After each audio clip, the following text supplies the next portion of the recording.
Hello guys, welcome back to വെച്ചാൽ ഞാൻ ഇന്നൊരു പുതിയ വീഡിയോയിലൂടെ വന്നതാണ്. ഈ വീഡിയോ എന്താണെന്ന് വെച്ചാൽ നമ്മൾ പപ്പിനെ കൊണ്ടുവന്നതാണ് കേട്ടോ. എനിക്ക് വിശ്വസിക്കാൻ പറ്റുന്നില്ല. കാരണം എന്താണെന്ന് വെച്ചാൽ ഞാൻ വിളിച്ചു പറഞ്ഞായിരുന്നു.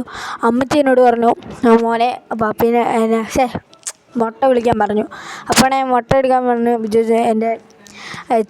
എൻ്റെ അമ്മയുടെ അനിയനാണ് കേട്ടോ. ഞാൻ അച്ഛൻ എന്നൊക്കെ വിളിക്കുന്നത്. അപ്പോൾ ഞാൻ അച്ഛയോട് പറഞ്ഞു എൻ്റെ മുട്ട മേടിച്ചുകൊണ്ട് വരാൻ. അപ്പോൾ ഒരു വലിയ കൊട്ടയ്ക്കകത്ത് എടുത്തുകൊണ്ട് വന്നു. ഞാൻ വെച്ച് കുറേ മുട്ട കാണുമെന്ന്.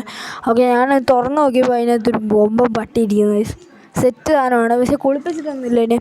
പിന്നെ ഇപ്പോഴൊന്നും കുളിക്കാൻ പറ്റത്തില്ല, ഭയങ്കര മഴയായതുകൊണ്ട് ഞാൻ ഇപ്പോൾ കുളിപ്പിക്കുന്നില്ല. ഒരു 4 മണിയൊക്കെ ആകുമ്പോൾ കുളിപ്പിച്ചോളാം. പിന്നെ ഞാൻ സാധനത്തിനെ കാണിച്ചിട്ട് സെറ്റ് സാധനമാണ്. ഇപ്പോൾ കിടന്ന് ഉറങ്ങിക്കൊണ്ടിരിക്കുക. നോക്കിയിട്ട് വരാം കേട്ടോ. ഇതാണ് സംഭവം കേട്ടോ. കണ്ടോ, കൊച്ചു കള്ളം നോക്കുക. എന്താ വേണോ? ഫുഡ് വേണോ? ഫുഡൊക്കെ മേടിച്ചിട്ടുണ്ട് ഞങ്ങൾ. സെറ്റ് ആണ്. ഓക്കെ, വീഡിയോ ഇഷ്ടപ്പെട്ടെങ്കിൽ ലൈക്ക്, ഷെയർ, സബ്സ്ക്രൈബ് ചെയ്യാൻ പറഞ്ഞത്. Okay, by.